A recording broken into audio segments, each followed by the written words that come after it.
Uzun bir aradan sonra merhaba sevgili takipçilerim. Mis Mutfak kanalıma hoş geldiniz. Bugün sizlere nefis bir elmalı turta tarifi vereceğim. Elmalı kurabiye tarifimi denemiş ve çok beğenmiştiniz. Aynı memnuniyeti bu tarifte de yakalayacağınıza eminim. Gerçekten günlerce kıyır kıyır kalabilen harika bir lezzet. Mutlaka deneyin diyorum ve hemen yapımına geçiyorum.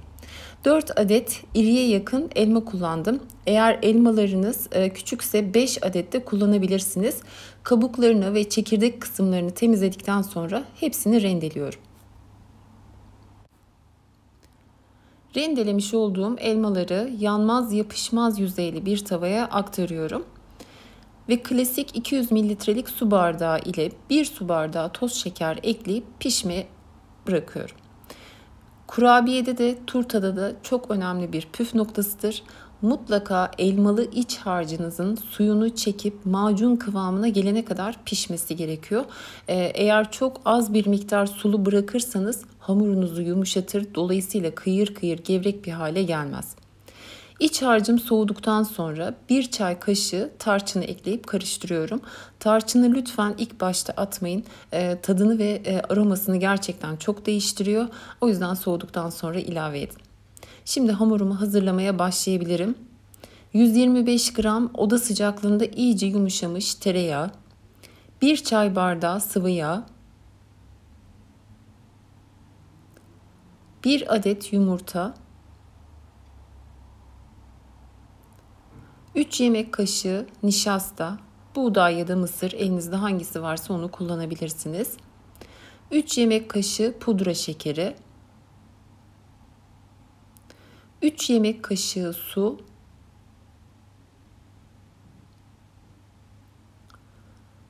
ve 1 yemek kaşığı elma sirkesi ekliyorum. Üzüm sirkesi de kullanabilirsiniz.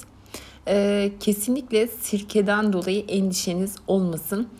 Hamurunuzda hiçbir şekilde kokusu ve tadı hissedilmiyor. Tam tersine turta hamurunun kıyır kıyır olmasındaki en önemli etkenlerden biri de sirkedir. Şimdi tüm malzemeleri elimle güzelce karıştırıyorum. Arzu edenler bu aşamada mikserde kullanabilir. Ve ölçmüş olduğum undan bir miktar aktarıyorum. Üzerine bir paket kabartma tozu ilave edeceğim. Kabartma tozunun kullanıldığı bütün hamur işlerinde kek, kurabiye, turta lütfen unla beraber ekleme yapın. Daha isabetli ve güzel bir sonuç alırsınız.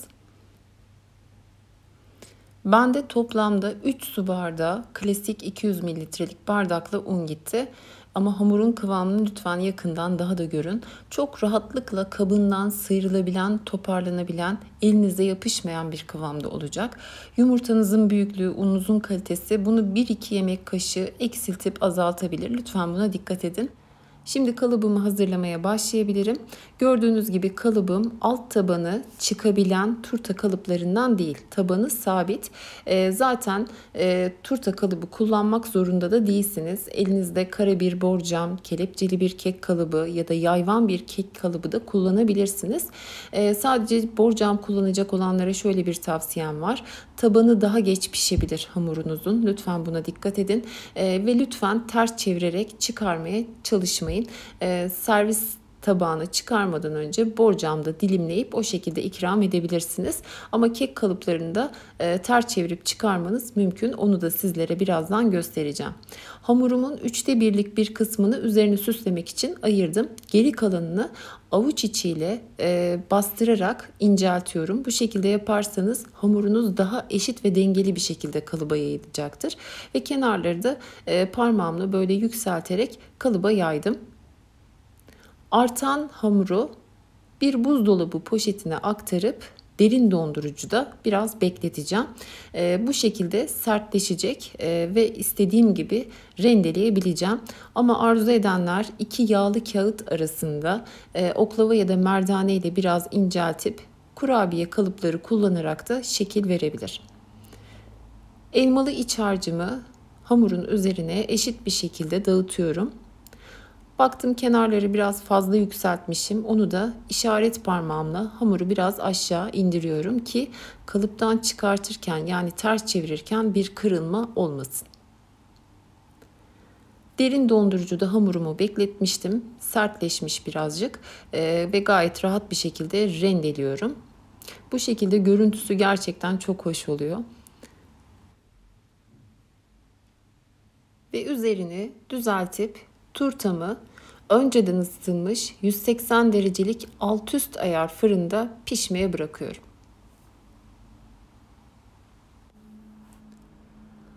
Evet, turtam gayet güzel bir şekilde pişti. Kenarları gördüğünüz gibi altın sarısı bir renk haline gelene kadar pişirdim.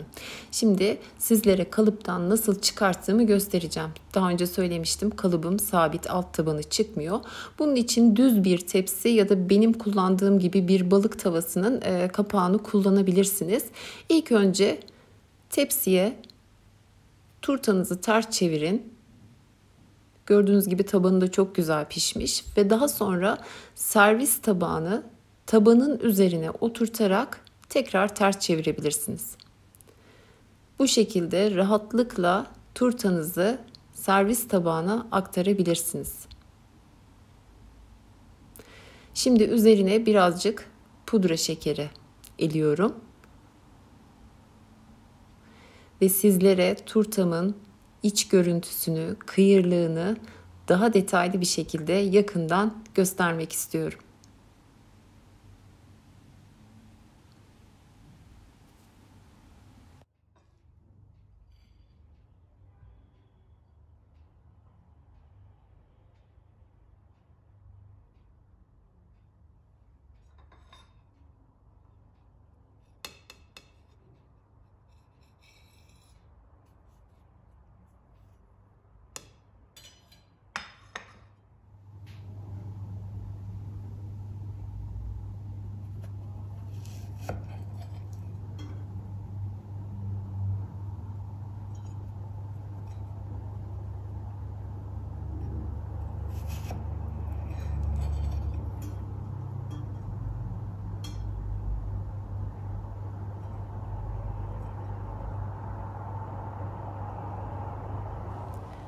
Çatalı batırdığım an hamurdan gelen o kıyır kıyır sesi inşallah fark etmişsinizdir.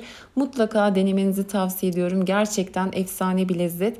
Deneyenlerin de yorumlarını özellikle bekliyorum. Kanalımdaki diğer gevrek kurabiye ve tatlı tariflerine de bakıp onlardan da fikir alabilirsiniz. İnşallah daha güzel ve farklı tariflerle tekrar buluşmak dileğiyle. Hoşça kalın.